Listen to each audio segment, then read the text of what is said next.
All right, welcome in post game. Tennessee has beaten Alabama 68-59. Riley Norris in the other frame. I'm Jim Dunaway. This is our next Hoops podcast here. We'll react to this game live initially, Riley, and then we'll get to some other basketball topics. But Alabama, number one in the country, number one in bracketology coming into this game. Tennessee desperate for a win, and it was one of those games. We'll talk about how the game was officiated, the style of play. But first, let's start with the Tennessee side. After losing two buzzer beaters, this was a big win for Rick Barnes and the Volunteers. They needed this win tonight. Absolutely. You knew they're coming into the game. This was going to be a tough game for Alabama and Tennessee. They came out ready to play. You could tell they were taking Alabama out of every offensive set they were trying to get into. They were physical. They rebounded well. They made some shots early. And then, like I said, down the stretch, they made it tough. Brandon Miller could never get a rhythm. Alabama totally thrown off sync with their offensive possessions. But ultimately, you got to give credit to Tennessee. You knew they were going to be hungry coming in on two buzzer beater losses. And ultimately, they end up getting the job done tonight. Initially, you'll look at 19 turnovers for Alabama, and you'll say to yourself, man, that was a sloppy game by Alabama. But you watch that game, and you know the history of Tennessee, especially when they're playing at home. 19 turnovers is what Tennessee does to you. Their defense is that good. Did you think they took Alabama out of their style of play tonight? I mean, that's obviously what Rick Barnes wanted to do. It looked like it was successful to me. Absolutely. I mean, they wanted to drag the game out on the offensive end when Tennessee was on offense. You could tell they were getting, within under 10 seconds of the shot clock, most possessions. So ultimately, your possessions are limited throughout the rest of the game. But, I mean, Alabama hurt themselves turning the ball over. You have to give credit, though. Tennessee's game plan was to get up in them, make them feel uncomfortable, and they were able to do that. They didn't have really any wide open threes. I know Brandon Miller had one in transition early in the second half, but other than that, every shot was contested. But like I said, give them credit. Their Tennessee bounced back. They got some good length. They got good rebounding ability. They were hurting Alabama on the boards when Alabama was small. So, like I said, this is a game you got to learn from and bounce back, but Tennessee was ready to play. Auburn tried to play Alabama the same way, and it worked for about 25 minutes or maybe a little longer in the game Saturday. And then Alabama finally got some offense, some transition going. Tennessee tried the same thing again tonight and was successful doing it for 40 minutes. Is that what you do to Alabama as you move forward the rest of the season and a team will face them in the tournament? And do you think there's a lot of teams out there do what Bruce Pearl's defense did and what Rick Barnes' defense did, or that's just two really good defensive teams, and Alabama won't see many teams like that moving forward? No, I think that is the game plan. You look back at UConn. UConn made some shots when they beat Alabama early, but ultimately their game is to slow the pace down, throw it. They got a really good big guy. Then you go back to the game tonight, and even Auburn game. They were in the game. I mean, Auburn was leading most of the game, and they played really, really well throughout stretches of that game. So I think ultimately you got to slow Alabama down. They're too good, have too many options offensively to play up style pace to keep up with them. So you got to slow the game down. You got to make it limited possessions, and you got to grind it out. If you're a team like Tennessee, this is the style you're used to playing. Alabama's not used to playing this style. They're used to getting up and down the floor, getting a lot of open threes or getting some transition threes, some easy layups. But I think moving forward, if your team's scouting this is definitely going to be an eye-opener for you. All right, let's get some reaction from those that have joined us here. And we'll start with NH3425 here. You have to make free throws and easy layups, costly in a big game like that. Bama still can hold the number one seed, but will be tough. First off, talk to me about the free throws and the easy layups. Tennessee obviously had a lot to do with that, but what do you think of Alabama's offensive rhythm, offensive effort tonight, and their ability to make those easier shots? Yeah, I thought Jaden Bradley, he was really tough getting on him. I thought when he was in the game, he did a great job of attacking the offensive end. But ultimately, the driving lanes were there. If you could beat your man one-on-one, or you come off a ball screen and turn it to the ball screen and get downhill and go attack the rim, that opportunities were there because they were not helping off of the Mark Sears, the Burnett's, the Brandon Millers.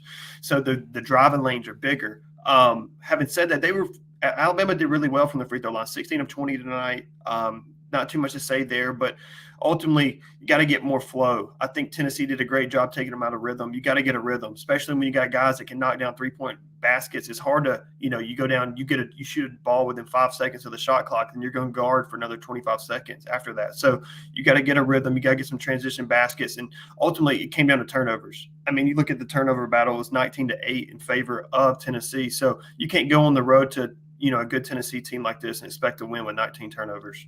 Alan says that game just sucked. Quinterly is awful. Quinterly doesn't win over a lot of fans for some reason. What do you think of Javon Quinterly? I think he brings a spark off the bench offensively. I think he can add a lot of pace to the offense. Sometimes there are nights like this where he can get a little loose with the ball. Had that one-handed pass that got ended up being a turnover late. What do you think of Quinterly's game and what he brings to this Alabama offense?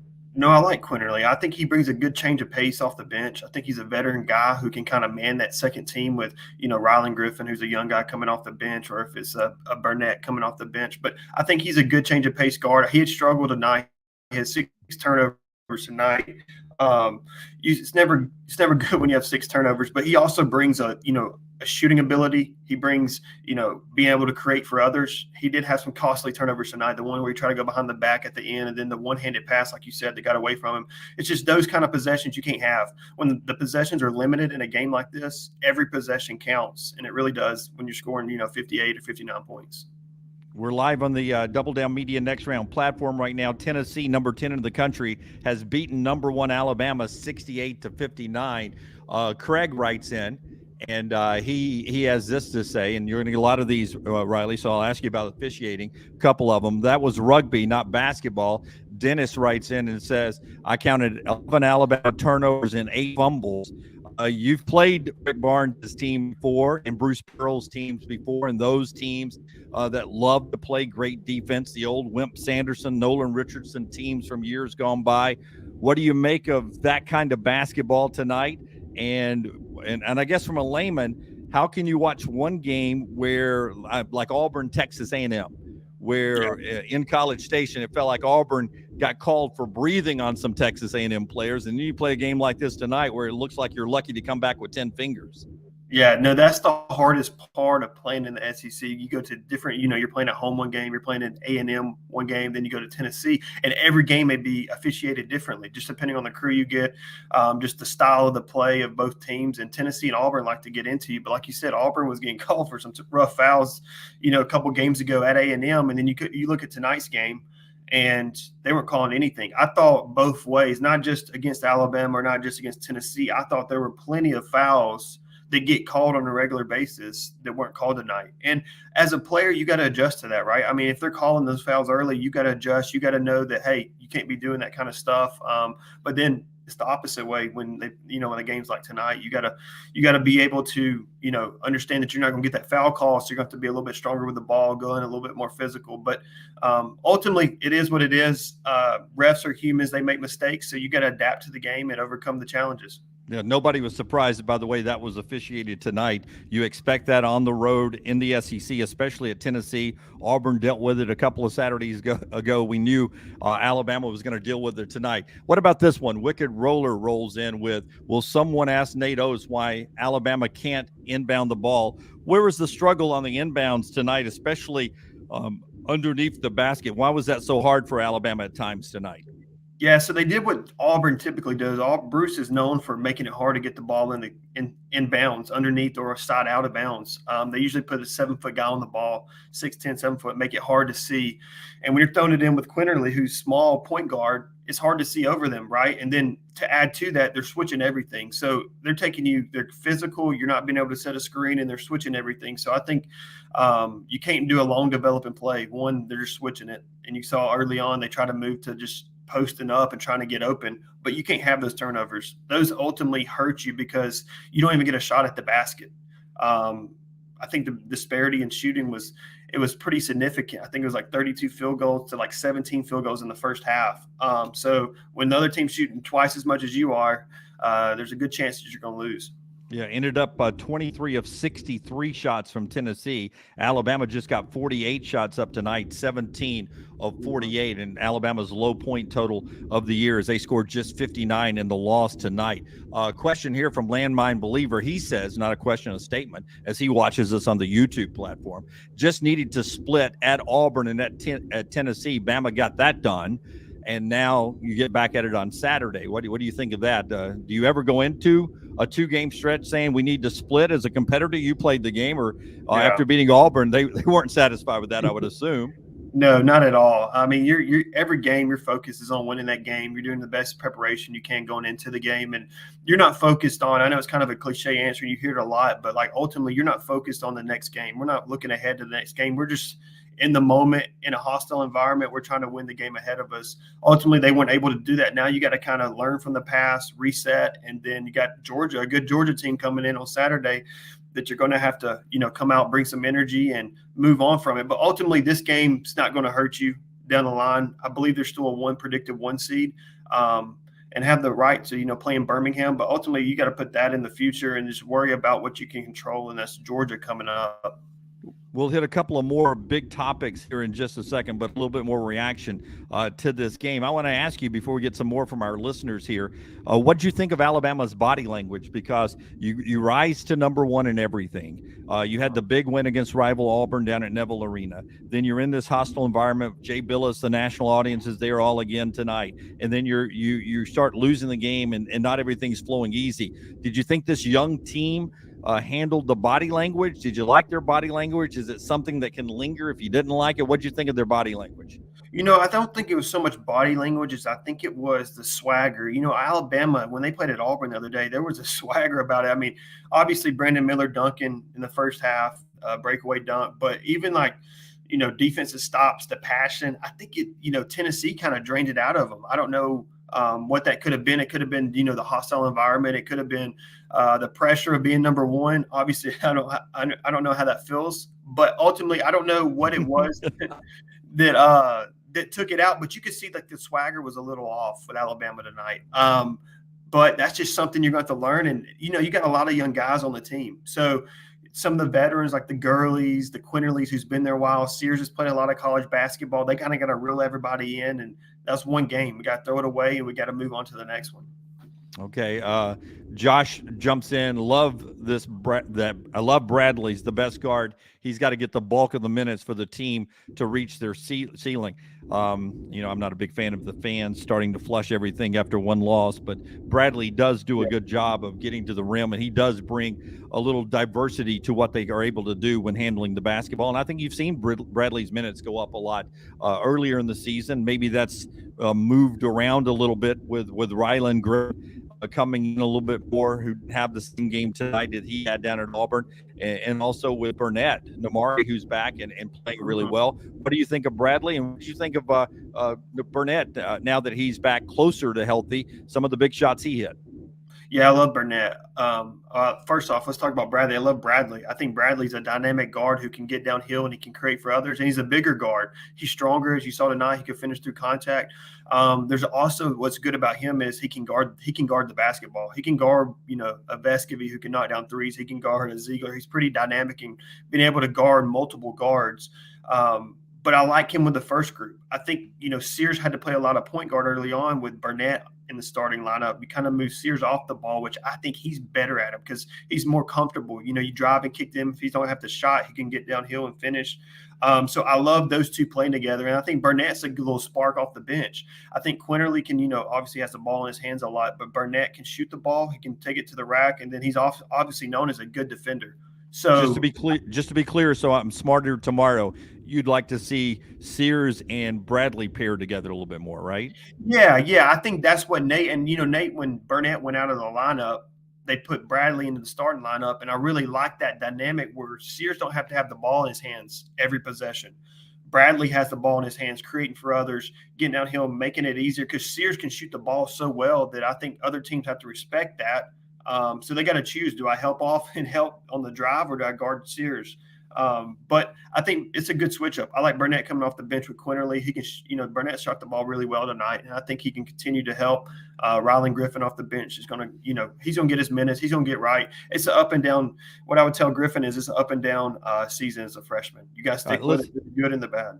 Listen, I did not expect Bediako to play tonight, and I don't have his minutes in me right now, but he get to start. He obviously was not 100%. Chris wants to know, what does Riley think is keeping Pringle off the court more? He's productive with 4 rebounds with limited action. First of all, talk about how Pringle is growing, and then you've been in basketball a long time. How do you weigh playing Bediako at not 100% as opposed to Pringle at 100%? I'm sure that was something Nate and the staff was weighing all day long. Yeah, and that goes back to looking at they got one of the best athletic trainers in the country, if not the best, and Clark Holter. So he's not going to play you if he don't think you're able to play, or he's going to put you in any type of situation where you may get, end up worse than where you were when you started the game. So I don't think it was that. I think Bediako was able to play. I know Nate said he's probably about 80%, 70, 80%, but Pringle's been good. I like Pringle. He brings the energy. He brings a rebound and a physicality. He's good off the bench. He's a really good teammate. You can tell that. But ultimately, I think the matchup tonight were affected. They try to go small, because what happened was they try to get more shooting on the court. I know you saw at the end they had Burnett and they had Quinterly in the game, Sears, and they had Brandon Miller in the game. So they put Brandon at the 4, which was in times like that, it's kind of tough. But they wanted to go smaller with more shooting, so that ultimately they left Clowney at the 5. So I think that's why you kind of saw Pringle's minutes go down towards the end of the game. All right. A couple of more comments there. You see Troy there talking about how good Tennessee is defensively, number 1 in the country. Well, way too many fouls the officials didn't call. Guarantee lots of bruises for the Bama players' arms moving forward. Just the kind of stuff you expect in the SEC. Troy adds in he doesn't think Pringle is physical enough compared to Bediako right now. So good comments from all you guys on that. When I ask you about this battle for number 1 seed and number 1 overall ranking, I want to ask you, how important do you think that is for this team now that you've tasted seeing yourself on the 1 line, seeing yourself number 1 in the polls? You mentioned getting back up for Georgia in the rest of the season, but you've watched this tournament a long time. You played in the SEC. How important is it to fight and still get to that 1 line down the stretch, or do you see much difference between a 1 or a 2 seed? I think from a logistics standpoint, which, as a player, you don't really think about that too much. I mean, you travel all over the SEC in the country playing all year, but playing in Birmingham would have, be basically 2 home games, the first 2 rounds. So I think that's big. I think at any time you're just trying to win every game, but ultimately you want to be a 1 seed. You want to have a chance to play in Birmingham in front of your home fans, sold out arena. I remember when we played my senior year, we were Colin Sexton was on the team, and we were in Pittsburgh. So, it's a little bit different feel, a little bit tougher to travel. So playing in Birmingham would have a great benefit. I think that's ultimately the goal, is being a 1 seed. I don't know that Alabama's ever been a 1 seed in the NCAA tournament. So it would add to this, historic year. I'll ask you, which SEC teams right now, make the tournament, which ones do you think have the capability of making this, winning 2 games, getting to the Sweet 16, or even deeper? I would assume you thought the 2 teams we saw tonight, Alabama, Tennessee, are Sweet 16 or better worthy, right? Yeah, absolutely. These 2 teams stick out in the SEC as the top 2 teams that can make it, to that second weekend. But, you watched the Auburn game last night, and it's like, my goodness, if Auburn plays like that and they're making shots, they're going to be a tough out for somebody. If they mess around and get, a 7, 8, 9 seed, it's going to be a tough game, if they play a 2 seed next or a 1 seed in the second round. So ultimately, I think those 2 teams kind of stick out right now. I want to see a little bit more. A&M's got Arkansas tonight, so that'll be a good test for A&M, but definitely Alabama and Tennessee.